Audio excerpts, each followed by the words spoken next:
Namreč, kot veste, smo imeli konec maja z Mihatom Berčičem, z Black Raven Solutions, pa društvo Belis pripravljeno tako imenovano teden preživetja v divjini, v naravi, v gozdu. In je ta zadeva bila prestavljena zaradi padavin, zaradi vremena in še drugih razlogov, ker se je toliko stvari nabralo skupaj. In sva se zdaj z Mihatom dogovorila in Iviljana je seveda na to pristala, bo ona svoje predavanje oziroma svoje neprecenljivo bogatstvo predstavila po koncu filma. Zdaj bo pa vskočil Miha Berčič, upam, da se je uspel prijaviti. Čakajte, živjo. Miha, živjo, dobrodošel. Evo med nami spet in nam bo Miha malo povedal stvari. Kako je zdaj s tem, nam dal napotke, pa to, da za vse tisti, ki ste želeli, pa vam čas ni dopuščal, ker je bilo konec šolskega leta, a ste imeli težave s kakršne koli druge, pa bi zdaj se lahko ponovno spet prijavite in bo Miha dal nove napotke. Miha, izvoli. Hitre informacije, se pravi vikend 24.25. štartamo že v petek popoldne ob 6. uri. Zborno mesto boste vsi, ki se boste prijavili, zvedeli, bo v Ljubljani. Štartamo na eno zelo zanimivo lokacijo, ker ne bom kaj dosti več povedal. Prevoz bomo si med sabo zorganizirali tako, da se bomo popokali v čim manj avtomobilov. In to je v bistvu program osnovnega tečaja preživetja. Da vam večkrat takole povem, tole mora najti, oziroma njegovega cenejšega brata, ki ima v bistvu čisto isto jeklo. Ja, takole, tale nož stane v bistvu cenej varianta, stane 12 evrov v Merkurju. Mislim, da jaz s tem nožem, samo s tem, preživim v naravi pri nas 365 dni na let. Del tega znanja boste tisti, ki se boste pridružili, zvedeli. Ta znanje je izredno pomemben, ne samo za preživetje v naravi, ampak tudi za bolj ljubeče pa mirno življenje v mestu. Ja, to je v bistvu vse to. Tisti, ki se prijavite, dobite prijavnico, dobite tudi link za plačilo. Do takrat prve prijave je bila cena 90 evrov, zdaj pa je pač polna cena s popustom, smo polno ceno 250 evrov za vikend tečaj, ker je pa v Sloveniji finančna situacija taka, pa za Slovence delam za 150 evrov. To je 150 evrov, ki se vam bojo zelo hitro povrnili, čistko vsakodnevno, ker bo ogromno informacij o užitnih rastlinah in gobah, kako naredite zavetišče iz umetnih in naravnih materialov, če do česarkoli pride, kako najdete pa prefiltrirate vodo, tako da je pitna, kako naredite ogenj brez vžigalc, pa še dosti drugih stvari, malo prve samopomoči, majčkeno orientacije. Tisti, ki bo hotel vedeti več, gre lahko na nov tečaj ali pa na nadaljevalne tečaje. In to je na kratko vse to. Miha, predajam. Srčna hvala, Miha. Evo, moram reči, da si, kar se tega tiče, izjemen strokovnjak, tudi za druge stvari, in pohvale, ki so zadnjič prišle za tisto tvoje izlaganje, ljubezen ali energija, je res izjemen odziv naletelo, ne samo pri članih, ampak tudi izven. Tako da srčna hvala še enkrat in se priporočamo v društvu, ko bo tematika, ko boš začutil. In tudi vsi drugi, dragi moji prijatelji, jaz vem, da vas je veliko, ki bi imeli kaj povedati. Dajte se malo aktivirati, dajte sporočiti tekom tedna ali pa rečete, če 14 dni imam čas, želim nekaj, lahko prek Zooma, lahko pridete sem.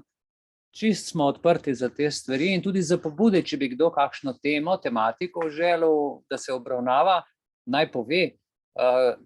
Ker v društvu, se pravi, imamo pač to, bom rekel, neko usmeritev, naredimo program, če pridejo pobude od zunaj, super, če ne pridejo, moramo potem sami, glede na tekoče stanje, na stvari pač se znajditi.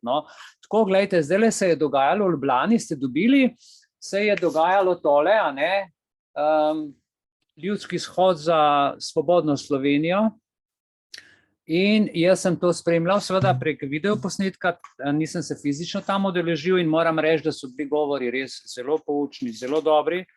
in jaz sem vam na mail poslal tako imenovan nekaj novic izven medijskega sveta, ker jasno mediji o tem ne obveščajo. Video posnetek tega ljudskega shoda za Slovenijo 7.6.23, ki je bil.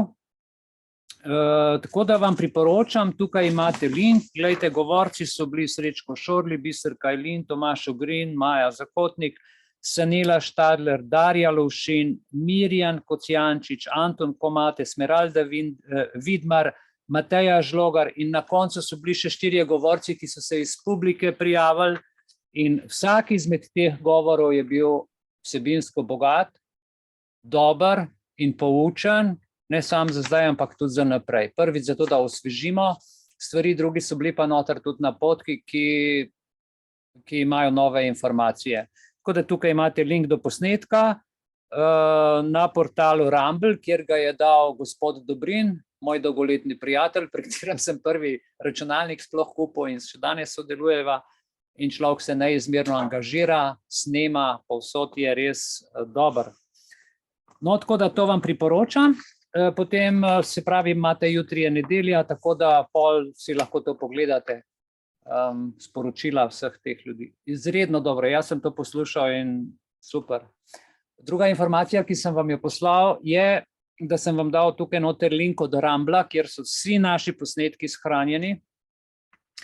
Razen čist neki prvih še iz takrat, ko smo začeli naše Zoome, tistih prve posnetke imam tudi vse shranjene in bom s časoma jih tudi naložil. Je pa tako, da se nalagajo nekako po vrsti in zdaj, ki grejo po vrsti, je težko dati izpred 2 let neke vsebine gor, ki sicer so aktualne, mogoče za naprej, ampak trenutno pač ne, tako da s tem še čakam, če bo kje kakšen drug arhiv, da bom začel od prvega, pa da se potem vse to nalaga, ampak to je izjemno veliko posnetkov, čez 500 posnetkov smo v društvu že naredili, če ne več. Ne? Tako da, kar se tega tiče, evo, to je ta Rumble, jaz sem vam tukaj dal tele malo slikce, naslove, se tole potem tam čudovito vidi, ko odprete in ne šteka. Nekdo mi je rekel, tudi več ljudi mi je reklo, recimo tamle na Odisiji, ko se prijavite, da nekaj časa video posnetek teče, vsebina teče, pa čez en čas se pa začne sam vrteti. Tudi meni se tukaj sem videl to parkrat zgodil. Ne vem, kaj bi lahko bilo krivo, ampak v izogib tega smo potem rekli, dajmo narediti še en rezerven kanal. Včeraj so nam odprli tudi zdaj 14 dni zblokiran YouTube, kjer imamo, ampak z YouTubeom to so gor eni čudni ljudje, kakor ste že opazili.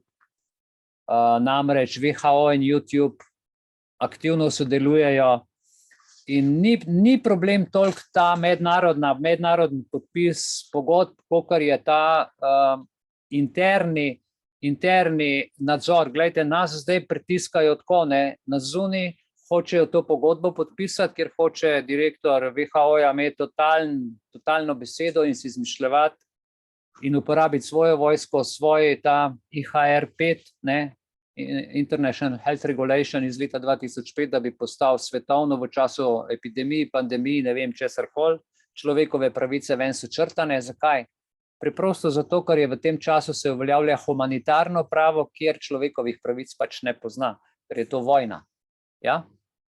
Če vi gledate človekove pravice, se v bistvu se lokalno odvijajo na nacionalnem nivoju, razen če se tako kršene grejo na internacionalnem nivo, sicer pa humanitarne pravice, to pa so zakoni, vojaški zakoni, zakoni Rdečega križa in vseh teh humanitarnih organizacij, ki delujejo globalno in takrat grejo preko, takrat ni vprašanje človekovih pravic, ker oni rešujejo življenja in premoženja ljudi, ki so v nevarnosti.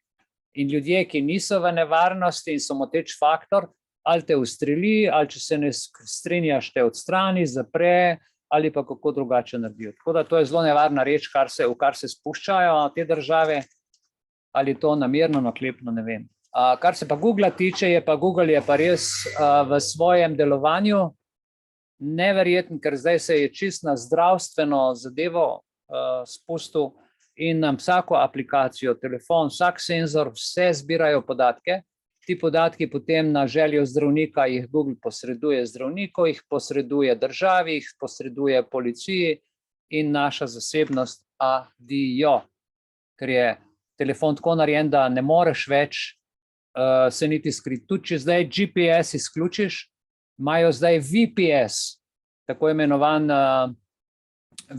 vizualni GPS, ni več GPS, geo, ampak je kar vizualen, ne? To so zdaj na novo naredili, to je par mesecev staro, mislim, da letos januarja so to tehnologijo odprli, tako da noben problem podatkov zbirati.